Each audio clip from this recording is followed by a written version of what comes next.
Ada anting yang sama menyerupai dengan foto yang dikasih penyidik itu. Oh, kapan itu? Yang katanya ada anting di telinga yang agak lubangnya agak besar, terus rambutnya ikal, sama berarti sama kayak Mas itu. Enggak, apa sih?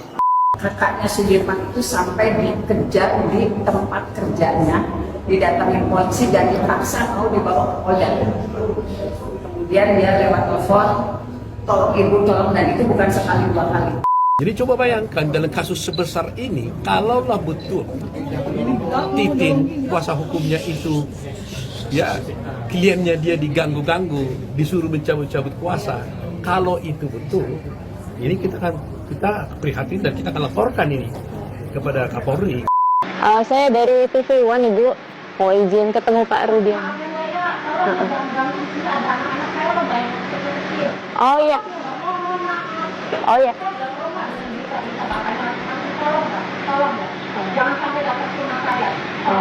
Boleh sih.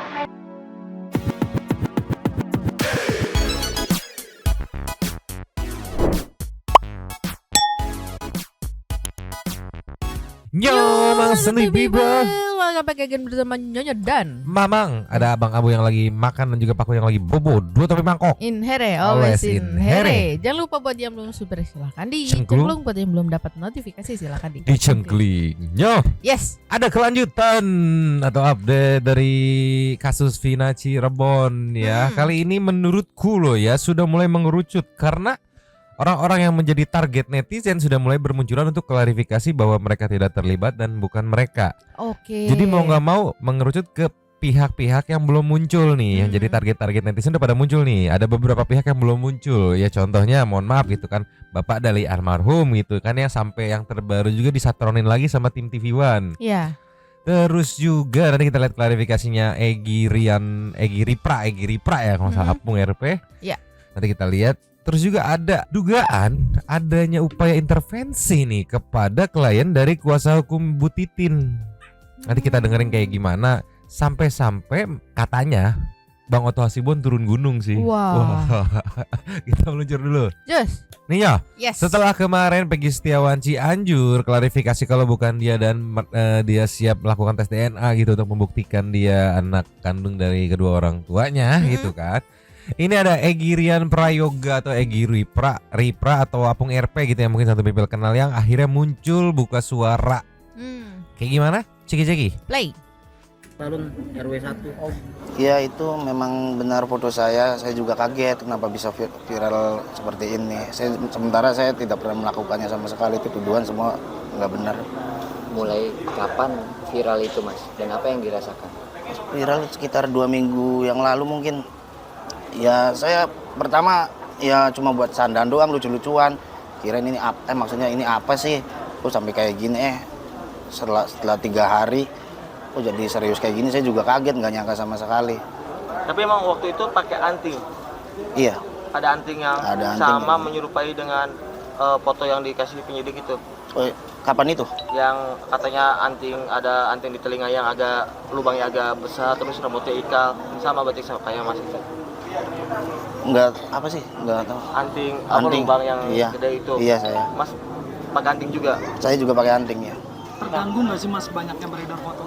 Sangat terganggu dan juga banyak ancaman-ancaman juga sama saya pribadi, sama di keluarga saya, dari netizen gitu banyak. Ancaman netizen. Bentuknya sampai mau dibunuh, sampai adik saya juga ada ancaman pemerkosaan, dibunuh juga. Di kolom komentar di WhatsApp pribadi saya juga ada. Dan banyak itu Mas foto-foto yang tersebar. Iya. Ada dari pihak kepolisian mungkin barangkali akibat beredar itu polisi datang nanya-nanya gitu. Datang setelah 3 hari viral itu dari pihak Polda ke rumah. Datang bertanya kenal tidak sama korban, sama pelaku, kenal tidak. Ya saya jawab dengan sejujur-jujurnya, saya tidak mengenali mereka semua. Berapa kali didatengin? 2 kali, setelah dari Polda selang 3 hari atau 4 hari dari Polres Cirebon Kota datang. Seputar apa yang ditanyakan? Ya sama seperti itu, kenal tidak sama korban atau si pelaku, saya jawab tidak. Berarti lebih ke identitas ya? Lebih ke identitas. Tapi waktu kejadian 2016 masih ada di Cirebon? Ada di Cirebon. Kerja? pas itu saya ingat saya nggak tahu sih kerja atau enggak, pokoknya ada di Cirebon. Waktu itu emang Mas nggak keluar kota? Enggak, Emang ada di Cirebon ya. Asli Cirebon. Asli Cirebon, dan juga nggak suka keluar kota juga sih. Keluar kota paling cuma 1 bulan bekerja terus balik lagi. Kerja sebagai apa? Guru bangunan. Bangunan juga. Iya. Mas, saat malam kejadian itu posisi Mas di mana? Saya ingat saya itu lagi nongkrong di rumah teman saya. Saya ingat saya. Daerah? Daerah desa saya, desa Kepompongan RW 1 RT 3. Oh, Kepompongan juga. Iya. Mas, dasar polisi mendatangi Mas sendiri apa waktu itu Mas? Dasarnya dari medsos atau dari... Ya mungkin karena viral di medsos, jadi ya polisi untuk memastikan mungkin datang saya dan menanyakan identitas dan foto yang pakai motor ninja itu punya Mas Hedi? oh kalau motor sendiri mah itu punya teman, cuma sekedar foto doang. Sama jaket XTC? Jaket XTC itu punya teman, foto juga di rumah dia doang udah. Nggak ada lagi foto ngumpul sama anak-anak XTC apa Tidak enggak. masuk dalam geng motor? Tidak sama sekali. Oh, Mas nggak ikut geng? Sama sekali enggak. Tapi dikonfirmasi lagi bahwa foto yang beredar itu dan ditempel dengan wajah Peggy itu adalah Mas yang viral itu. Foto yang tadi dipegang itu. Iya. Cara ciri-cirinya, ciri-cirinya itu ada kuping yang bolong ya. Anting. Ya, saya sebagai orang tua ya gimana. Cuman saya sih meyakinkan anak saja. Kalau manusia itu berpegang teguhnya dengan bahwa saya benar, nggak melakukan, udah cukup. Mau didatengin siapapun, temui. Jangan takut, temuin siapapun. Mau Polda, mau Kapolres, temuin. Nggak usah takut. Yang penting keyakinan manusia itu benar, udah cukup. Oke. Jadi sudah muncul ya ke permukaan dan mengklarifikasi bahwa tuduhan netizen itu katanya salah ya. Walaupun aku agak gimana ya, aku agak aneh juga untuk ukuran tadi dia bilang bekerja sebagai buruh bangunan itu terlalu gempal menurutku ya. Menurutku loh, balik lagi menurutku terlalu gempal dan ya terlalu kinclong gitu. Tapi balik lagi ya harus dihargain klarifikasinya. Iya. Nah dengan klarifikasi ini netizen ada yang ya udah menghargai dan percaya gitu, ada juga yang masih curiga gitu ya, seperti biasa netizen selalu ada pro dan kontra gitu kan. Iya, tapi ini sejalan sama omongannya Pak RT, kalau nggak salah Pak RT Apa yang tuh? Kepompongan itu ya emang Apa tuh? kalau Peggy itu di desainnya ada 3, ini aja udah 2 nih. Peggy Setiawan sama Peggy Ripra ini kan. Egi ini Oh, ini Egi. Egi Rian Prayoga gitu. Oh. Banyak Peggy yang kata Pak RT-nya. Iya, ada 3 Kalau yang satu katanya. lagi itu di Cianjur, beda kota lagi itu. Udah klarifikasi kemarin. Nah tapi bagus yang positif ya menurutku nih, setelah banyak atau target netizen banyak bermunculan dan klarifikasi kalau bukan mereka, akhirnya netizen akan tertuju kepada petugas-petugas yang pada saat itu bertugas minta kejelasan kan. Netizen mah sederhana kayak minta kejelasan. Betul. Gitu doang. Makanya menurutku bagus juga ketika target-target netizen bermunculan untuk klarifikasi nih. Kalau kemarin kan masih simpang siur, jadi tuduhan masih ngarah, terus begitu udah klarifikasi balik lagi petugasnya, Pak nih yang ditargetkan, yang ada di ciri-ciri segala macam ya sudah keluar muncul dan bukan dia. Ya. Mana kejelasannya? Gitu. Jadi sudah mulai mengerucut ya Nyoh. Sekarang kita ke dugaan adanya intervensi apa kayak gimana nih, meluncur coba. Terus. Nih ya. Yes. Banyak netizen yang meminta maaf karena kemarin ibaratnya ngebully Bu Titin segala macam, sekarang ikut ngedukung gitu ya. Kita minta maaf kalau ada kata-kata yang gimana-gimana buat Bu Titin. Ini ada penjelasan dari Bu Titin, katanya adanya dugaan intervensi terhadap kliennya untuk mencabut kuasa dari beliau. Ceki-ceki wow. Play. Bu Titin, mungkin benar nggak sih soal Saka dapat ancaman untuk mencabut kuasa hukum Ibu Titin dari... Bukan kakak, keluarga Sudirman. Oh, oke. Keluarga Sudirman. Saya waktu itu posisinya memang sedang ada keluar kakaknya Sudirman itu sampai dikejar di tempat kerjanya, didatangi polisi dan dipaksa mau dibawa ke Polda. Kemudian dia lewat telepon, tolong ibu tolong, dan itu bukan sekali 2 kali. Jadi dipaksa untuk mencabut kuasa dari saya. Padahal Sudirman sendiri kan sudah divonis di dalam. Cuman memang kakaknya yang dipaksa akan dibawa ke Polda dengan alasan Sudirmannya kangen, dan itu bukan terjadi sekali 2 kali. Tetapi pas rencana kakaknya Sudirman itu dibawa ke Polda gagal, karena saya juga terus terang aja minta tolong media untuk tetap berada di kantornya kakaknya Sudirman. Akhirnya ada ada wartawan, nggak usah, nggak bisa. Akhirnya katanya Sudirman bisa lolos melarikan diri dari penjara. Wah gila sih kalau beneran mah kacau sih ini. Kacau sih kalau beneran sih. Iya, tujuannya buat apa gitu? Kenapa harus mencabut gitu kan? Biar nggak ada pembela Sudirman lagi. Soalnya dari yang kemarin ya di beberapa podcast walaupun tidak disebutkan namanya langsung, dari 6 kan 5 tidak mengakui, 1 mengakui. Iya. Nah 1 itu katanya teman SD-nya, makanya dipercaya. Mengingat ke konten sebelumnya banyak banget tuh di podcast tadi Kang Deddy gitu. Teman SD-nya Peggy Setiawan ya Sudirman itu gitu. Aku nggak ngerti tujuannya kemana, tapi kalau ini sampai benar gitu, waduh. Iya, masuk akal juga sih. Masuk akal juga cara Bu Titin memang gitu menurutku ya. Dia kan mantan wartawan ya. Jadi masih punya koneksi. Ya untungnya dia pikiran ke sana untuk ngirim wartawan ke sana dengan ada record media gitu kan. Rekaman kamera segala macam yang akhirnya aman tuh. Ya kalau ini beneran sih waduh sih. Iya sih. Tapi kalau dibilang nggak percaya juga sampai ke Bang Oto, dan Bang Oto sepertinya akan turun gunung menindaklanjuti. Karena kan Bu Titin ini kan dia bilangnya tuh dia satu grup Pradi kan. Leadnya ya grup Bang Oto pusatnya tuh. Kita meluncur coba ke Bang Oto. Just. Nih yo. Yes. Berbalik dari bulian sekarang penuh dukungan Bu Titin dari para netizen ya. Diposting sama konten kreator pasar aktif ya. Ini ada komentar dari Bang Oto. Ceki wow. Play. Melihat kasus tadi situ, Bang Oto ngelihat kasus Vina sendiri seperti apa pandangan Abang? Vina? Vina apa? Bang, aduh ini mau ngomong. Kita besok kita undang Anda lah ya di Pradi Tower. Kita akan konferensi pers mengenai soal Vina. Terus terang aja soal kasus Vina sebenarnya saya tidak ingin berkomentar banyak karena ini sudah banyak orang yang menanganinya. Saya justru sibuk sekarang ini memberikan perhatian kepada kita sedang siapkan PK untuk Jessica Bongso.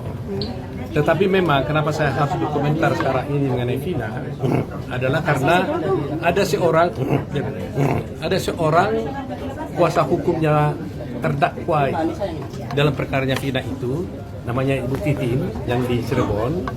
Dia mewakili seorang kliennya, kalau saya tidak keliru ya, namanya Sudirman kalau salah dia.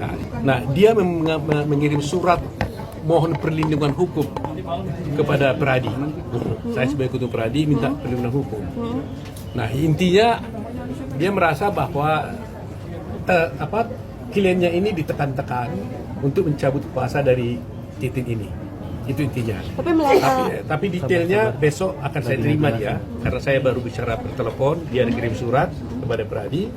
Saya telepon dia apa yang masalahnya, saya undang dia untuk besok datang di Pradi untuk memberikan penjelasan apa yang harus kita bantu terhadap dia.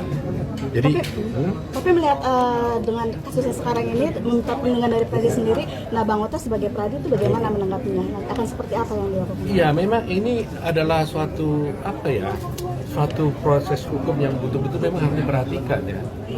Karena bukan kali ini saja, di kasusnya Jessica Wongso juga udah terjadi hal-hal seperti ini. Nah sekarang terjadi lagi di kasusnya Vina gitu. Banyaknya dan maraknya pemberitaan di mana katanya juga yang ditangkap katanya siapa namanya Peggy ya. Peggy juga tidak mengaku bersalah dan sebagainya. Nah kita terus terang aja sebagai organisasi terbesar di Indonesia memang akan memberikan perlindungan hukum kepada semua anggota kita kalau dia mendapat tekanan apapun gitu. Jadi coba bayangkan dalam kasus sebesar ini, kalaulah betul Titin kuasa hukumnya itu ya kliennya dia diganggu-ganggu, disuruh mencabut-cabut kuasa, kalau itu betul, ini kita prihatin dan kita akan laporkan ini kepada Kapolri kalau sampai itu benar terjadi. Nah, karena itu sabarlah, besok saya undang Anda di Pradi jam 5 sore, kita akan coba setelah saya menerima laporan resmi daripada Titin, kita akan jelaskan apa yang sudah terjadi. Bagaimana bentuk penanganannya, caranya bagaimana. Sebenarnya saya sudah beritahu, tapi saya lebih afdol setelah saya mendapatkan laporan langsung, kita akan buka semuanya nanti. Tapi Bang Oto melihat bola semakin liar dan banyak kesaksian-kesaksian yang mungkin mana nih versi yang benarnya? Ya sebenarnya di sinilah kita minta sebenarnya pihak polisian, Kapolri sudah waktunya memperbaiki hal ini. Ya kalau yang dilaporkan selama ini benar bahwa ada kesalahan penanganan perkara, maka sebenarnya tidak hanya Kapolri yang menjadi sasaran kita, yang menjadi perhatian kita. Pengadilan pun ini menjadi pertanyaan, ya kan? Meskipun ada kesalahan di pihak kepolisian, tapi pengadilan kan nggak boleh salah gitu. Nah, oleh karena itu, karena melihat kasus ini ada Vina, ada Jika Wongso, saya minta Ketua Mahkamah Agung harus turun tangan untuk menjaga, memberikan perlindungan, penguatan kepada hakim-hakimnya nanti. Jangan lagi sampai hakimnya ini membuat salah lagi. Kalau polisi boleh salah, tapi hakim nggak boleh salah. Gitu. Itu loh, itu poinnya gitu. Jadi, wah aku ngebayangin sih ini strike back to back sih kemungkinan ya kalau ini beres gitu ya, nanti hasilnya misalkan sesuai dengan keinginan netizen. Mungkin disambung dengan proses yang tadi kata Bang Otto, PK-nya Jessica gitu ya, back to back sih ini. Aduh, pecah sih nyoh. Tapi aku salfok sama omongan Bang Otto di yang kalimat terakhirnya tadi. Apa tuh? Karena itu juga diomongin Bang Reza. Iya. Polisi, maksudnya kan sekarang beredar tuh kayak apakah polisi yang salah gitu. Tapi kalau dilihat begini nih, kemungkinan di pengadilannya juga salah gitu. Jadi iya. Polisi boleh salah tapi pengadilan yang nggak boleh gitu. Tolonglah. Yang jadi pertanyaan kan itu kan. Aduh ini ya. Tapi tadi kalau kata wartawan semakin liar, kalau menurutku semakin mengkerucut karena target-targetnya udah mulai tereliminasi, dalam artian sudah muncul dan mengklarifikasi. Iya. Jadi kan udah kehitung tuh berapa orang yang belum muncul gitu kan. Apalagi dari pihak-pihak yang mohon maaf yang bertugas pada saat itu gitu. Sampai dirangkum juga nih sama Kompas nih meluncur. Cus. Ninyo, dirangkum sama Kompas TV, di repost ulang di akun TikTok sama Lovin_Vera. Ini adalah daftar polisi yang menangani kasus Vina nih dari Kompas TV ya. Ceki-ceki wow. Play. Menangani kasus Vina 2016 silam. Kapolda Jawa Barat yang menjabat kala kasus Vina tengah ditangani yakni Irjen Pol Purnawirawan Bambang Waskito. Kapolres Cirebon kala itu Brigjen Pol Indra Jafar kini bertugas di Mabes Polri dengan posisi Kabak Prograr Rojianstra Sops Polri. Dalam kasus Vina, ia merupakan salah satu penyidik. Kasat Reskrim Polres Cirebon kala itu yang menangani kasus ini adalah Kompol Galih Wardani. Kompol Galih sempat menjadi Wakapolres Indramayu pada tahun 2020, namun kini tengah menempuh pendidikan Sespimen. Dan salah satu polisi yang menyita perhatian masyarakat adalah Ibtu Rudiana. Ia adalah ayah kandung dari almarhum Eki, pacar Vina. Pada 2016 silam, Ibtu Rudi menduduki jabatan Kanit Narkoba Polres Cirebon. Ia kini menjabat sebagai Kapolsek Kapetakan Polres Cirebon Kota. Ibtu Rudi sempat diminta mundur dari jabatannya oleh kuasa hukum pelaku karena dituding terlalu ikut campur dalam penyelidikan kasus Vina dengan statusnya sebagai Kanit Narkoba. Kami saudara mencoba untuk ini udah ada bahannya dari Kompas, list-listnya nih ya. Ya mungkin ini ngasih bahan aja buat teman-teman jurnalis biar kalau gue mau ke cross check yang dulu bertugas siapa aja ya, ini kurang lebih disebutkan, mungkin bisa lebih detail lagi nanti ya, tapi kurang lebih ibaratnya lead-leadnya ya, leader-leadernya ya disebutkan gitu lah ya. Goks bisa sampai oh ya pada saat ini ini sekarang gitu. Dia kondisinya di mana gitu, menjabat apa, di posisi apa gitu. Tapi yang lebih goks lagi TV One disatronin lagi meluncur. Diposting sama Pisangku Belum Masak. Menelusuri keberadaan Ibtu Rudiana, lagi-lagi TV One nyatronin lagi, sumpah. Tapi sangar sih jurnalis TV One tuh sangar. Ceki wow. Play. Hari ini kami akan mencoba bertanya langsung kepada Ibtu Rudiana apakah pihaknya telah diperiksa oleh Komnas HAM. Mari ikuti perjalanan kami. Tim mencoba bertanya keberadaan Rudiana dari penjaga yang bertugas. Namun mereka mengaku Rudiana tidak ada di tempat. Upaya mengontak Rudiana melalui telepon juga tidak membuahkan hasil. 3 atau 5 untuk meninggalkan pesan suara. Tekan 1, 3 atau 5 untuk meninggalkan pesan suara. Nomor yang Anda tuju sedang tidak dapat menerima panggilan. Untuk meninggalkan pesan suara, tekan 1, 3 atau... Pemirsa, tadi baru saja kami mencoba mengontak langsung Ibtu Rudiana melalui sambungan telepon. Namun nomor yang kami hubungi ini tidak dapat menjawab panggilan. Sepertinya nomor yang kami dapatkan ini memang sudah tidak aktif lagi. Pemirsa, tadi kami baru saja sudah mencoba menemui Ibtu Rudiana secara langsung di Polsek Kapetakan, tempat beliau bertugas. Namun ia tidak ada di sini sehingga tidak dapat kami temui. Kami tadi juga sudah mencoba untuk mengontak langsung beliau, namun hingga saat ini kami masih belum mendapatkan jawaban.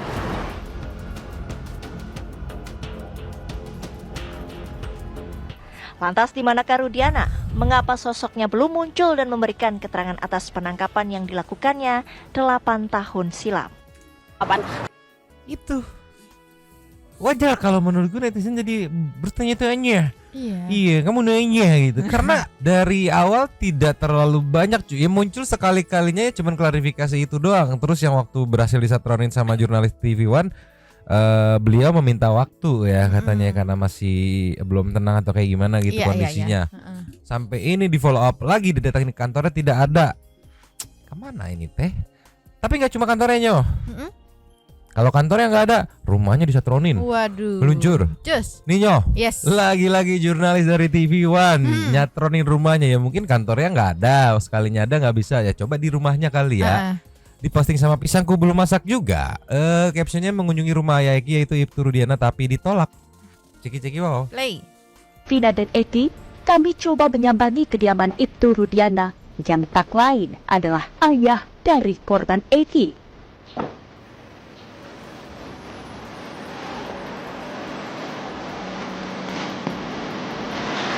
Assalamualaikum.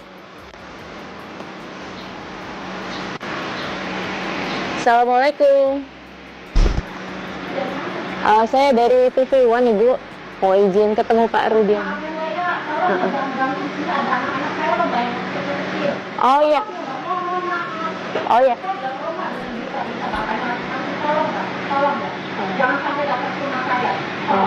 Boleh sih.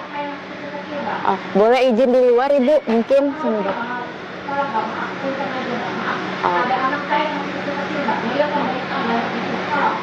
Oh ya, oke baik.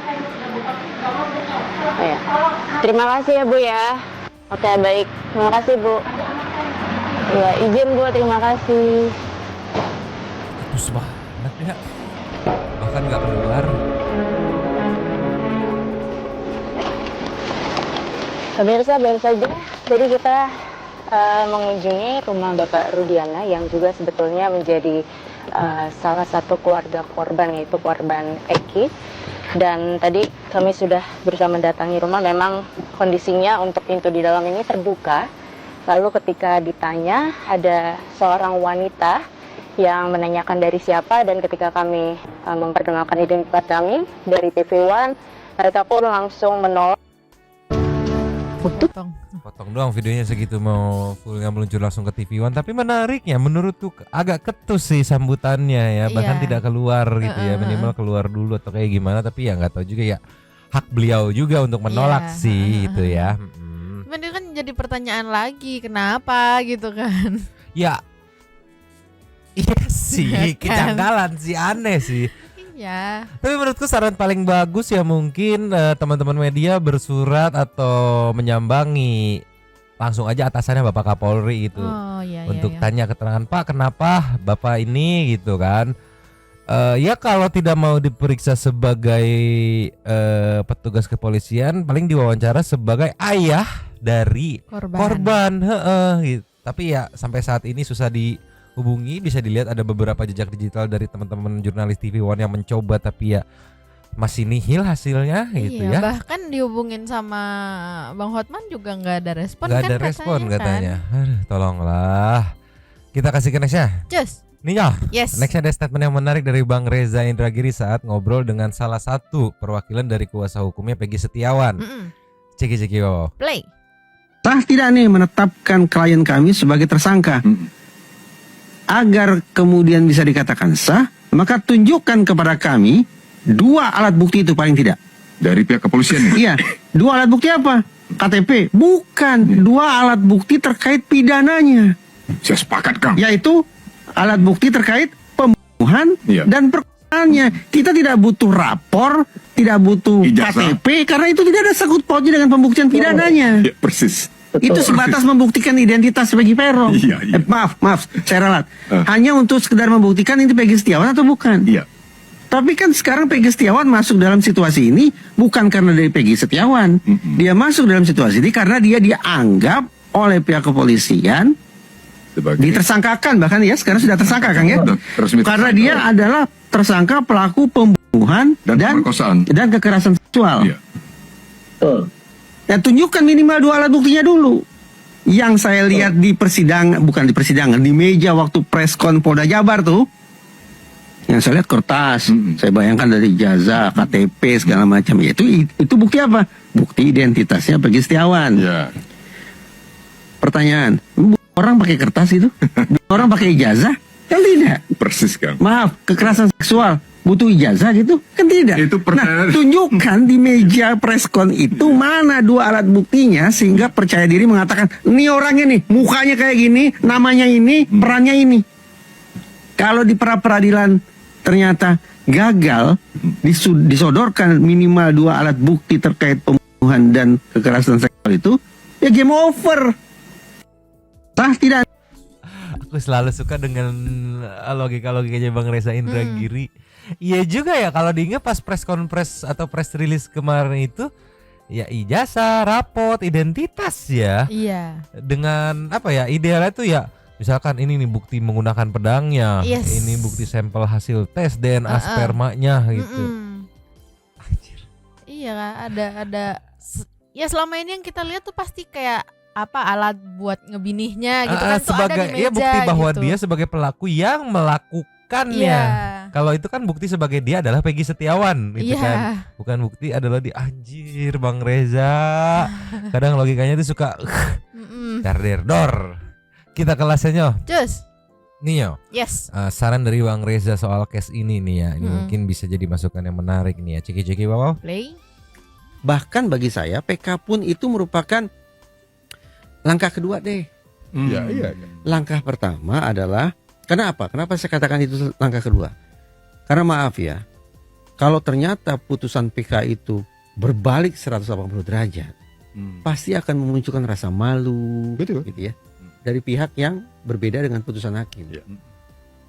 Otoritas penegakan hukum pun bisa dipertanyakan, kok terulang lagi sih kasus Sengkon dan Karta gitu kan? Iya betul. Nah, daripada terulang situasi yang tidak menyenangkan hati macam itu, maka secara legowo, secara besar hati, dan ini justru merupakan bentuk profesionalisme otoritas penegakan hukum, bahwa pimpinan lembaga penegakan hukum mengatakan, saudara-saudara, kami telah menginstruksikan dilakukannya eksaminasi ulang.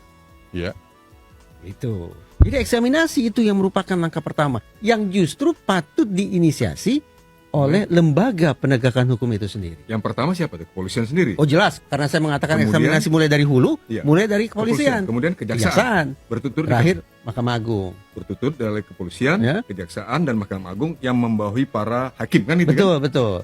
Tapi untuk tahap ini nih, karena sekarang sedang gaduhnya di sorotan publik kan banyak ke kepolisian gitu ya. Ya paling tidak eksaminasi itu sebagai bentuk profesionalisme kami, kami putuskan lakukan eksaminasi. Andaikan dari eksaminasi Polri itu muncul novum, muncul pengakuan misalnya, iya kami telah khilaf karena tidak melakukan uji DNA. Masyarakat akan, saya yakin, menyambut itu dengan sangat positif.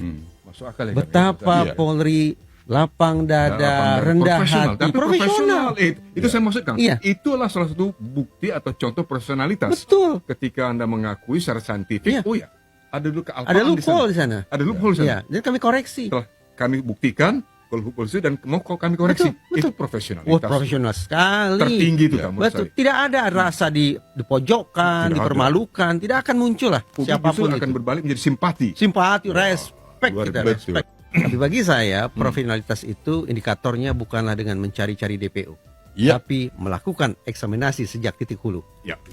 Aku nangkep win-win solutionnya ide dari Bang Reza gitu, daripada ngotot yakin ini bener terus nanti di ujungnya PK tuh duel lagi gitu ternyata kebukti salah, malah zong mending oke ya. Kalau banyak keluhan kemungkinan kita ada potensi salah nih, kita cross check ulang ya teman-teman ya, yuk kita cross check ulang terus. Oh iya bener, masukan dari teman-teman ada yang salah gitu. Itu lebih respect daripada yakin-yakin terus duel lagi di part berikutnya pada saat PK dan terbukti salah malah makin anjlok gitu kali ya. Iya. Jadi mending berlapang dada. Oke deh, kita terima ininya, masukan, kritikan dan segala macamnya. Kita cross check ulang dari awal. Iya, terus aku setuju juga dari kata Bareng Reza kalau misalnya yang tadi bilang kan, oh iya kami ada miss di ternyata lupa ketemu missnya gitu kan, kayak oh iya kayak netizen tuh bakal lebih respect ya, benar, setuju. Netizen aku. tuh lebih respect sama orang yang fair-fairan aja ya, salah ngaku salah gitu ya, minta maaf clear gitu. Iya benar. Gimana ini teh nyonya?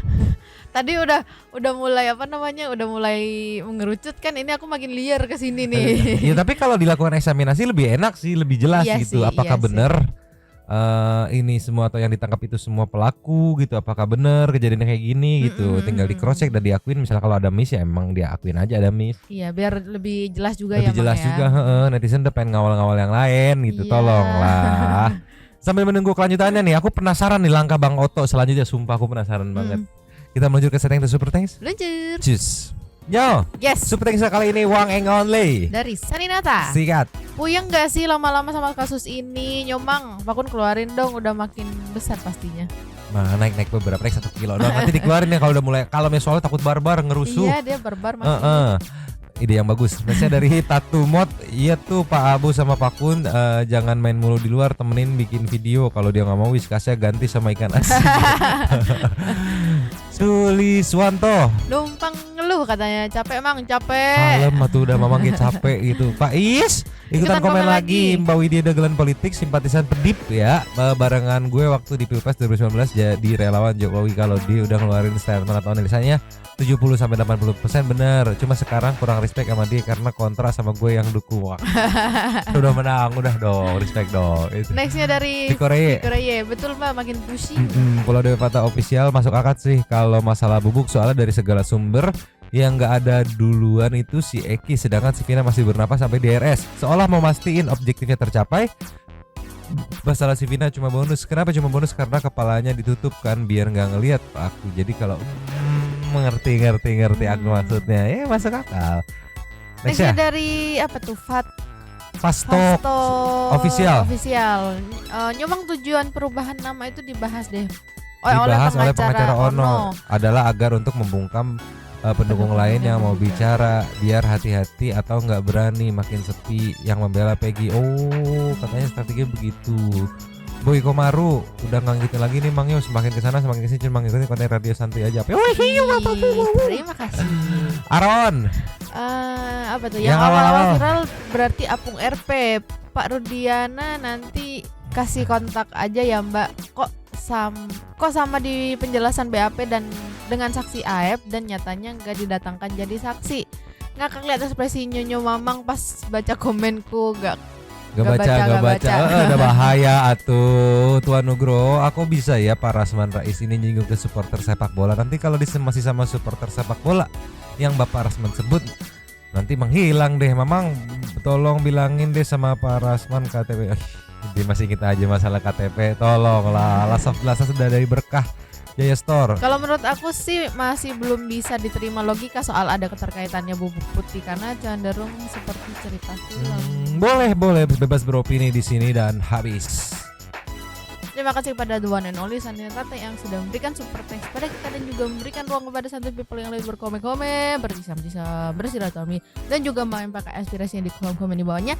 Terima kasih sudah menonton. Lanjut di komen seperti biasa, Nyonya dan Momong dan Pakun. Abu udah keluar, 2 cabut dulu dan